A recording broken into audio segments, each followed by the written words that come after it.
सेंधमारी की तफ्तीश जारी है। रोजाना नए नए खुलासे हो रहे हैं। इस वारदात का मास्टरमाइंड कहे जा रहे ललित मोहन झा के बाद पुलिस के रडार पर एक और आरोपी नीलम आजाद है। पुलिस नीलम से गहन पूछताछ भी कर रही है ताकि इस साजिश के दूसरे और असली किरदारों की गिरबान तक पहुंचा जा सके।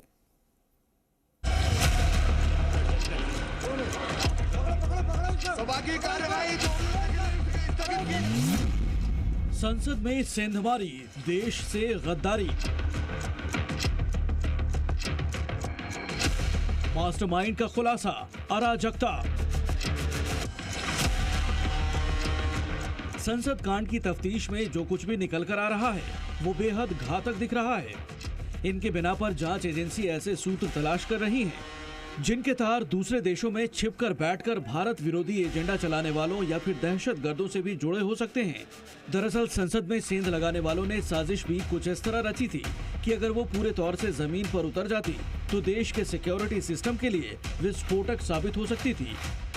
इस वक्त संसद कांड के 7 आरोपी पुलिस की गिरफ्त में हैं, जिनसे गहन पूछताछ चल रही है। इनकी जुबानी अब तक जो पता चला है उसके मुताबिक संसद की सुरक्षा में सेंधमारी की साजिश के 5 हिस्से थे।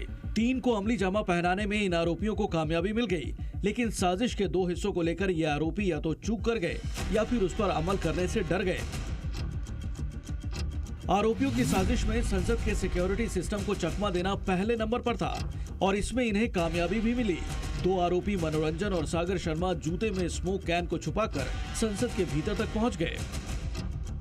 संसद के अंदर सेंधमारी कर स्मोक क्रैकर का इस्तेमाल करना इनकी साजिश का सबसे अहम हिस्सा था। इसमें दोनों आरोपी कामयाब भी रहे।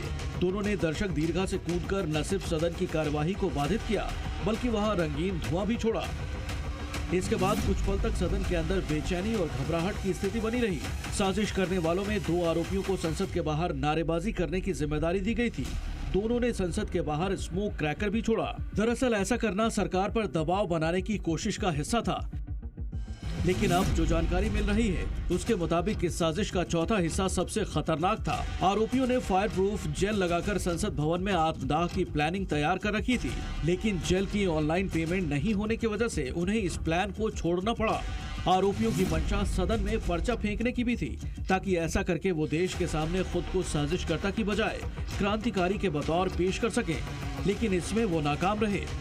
पुलिस इस साजिश के पुर्जे की तहकीकात कर रही है। मास्टरमाइंड कहे जा रहे ललित झा की जुबानी कई खुलासे भी हो चुके हैं और अब जांच की रडार दूसरे आरोपी नीलम आजाद की तरफ घूम गई है। दिल्ली पुलिस की स्पेशल टीम नीलम को लेकर किसी ऐसे लोकेशन पर गई है जहां से साजिश के दूसरे तार जोड़े जा सकते हैं। नीलम हरियाणा में जींद के घसो खुर्द गाँव की रहने वाली है। नीलम काफी पढ़ी लिखी है। उसने एमफिल किया है, नेट क्वालिफाइड है और सिविल सर्विसेज की तैयारी कर रही है। साजिश की तफ्तीश के लिए पुलिस को एक और आरोपी महेश कुमावत की भी रिमांड मिल गई है। अदालत में पुलिस ने बताया कि महेश आरोपियों के मोबाइल फोन नष्ट करने में शामिल था और देश में अराजकता फैलाने की कोशिश कर रहा था। दिल्ली पुलिस के अलावा संसद में सेंधमारी की संसदीय जांच भी शुरू हो गई है। लोकसभा अध्यक्ष ओम बिरला ने सांसदों को पत्र लिखकर इसकी जानकारी दी है, लेकिन उन्होंने 13 दिसंबर की घटना को 13 सांसदों के निलंबन से जोड़कर नहीं देखने को कहा। माननीय स्पीकर साहब ने सदन में और सदन के बाहर भी सभी राजनीतिक दलों के नेताओं के साथ सदन की कार्रवाई के बारे में सतत समन्वय किया, संवाद किया। घटना के बाद भी स्पीकर साहब ने स्वयं सुरक्षा की दृष्टि से, सदन में संचालन की दृष्टि से सभी राजनीतिक दलों को आमंत्रित किया कि उनके सुझाव दिए जाएं। जाहिर है एक तरफ तफ्तीश जारी है तो दूसरी तरफ सियासत। कांग्रेस सांसद राहुल ने तो आरोपियों की साजिश को बेरोजगारी और महंगाई से जोड़ दिया। सुरक्षा ब्रीच हुई है, वो है, बट क्यों हुई?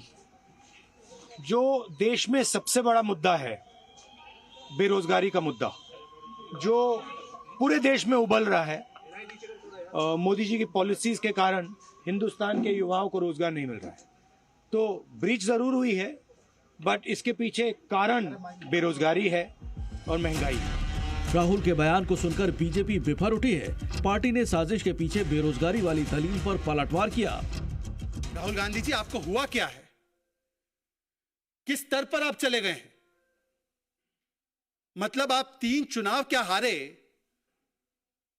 आप इस प्रकार के तर्क और कुतर्क देंगे एक ऐसी घटना पर जिसका केवल एक ही मकसद था कि पार्लियामेंट को, देश के सर्वोच्च लोकतंत्र के मंदिर को किसी प्रकार से आतंकित किया जाए। पुलिस और संसद की हाई पावर्ड कमेटी की जांच के बाद संसद कांड के राज से पर्दा उठने की उम्मीद है।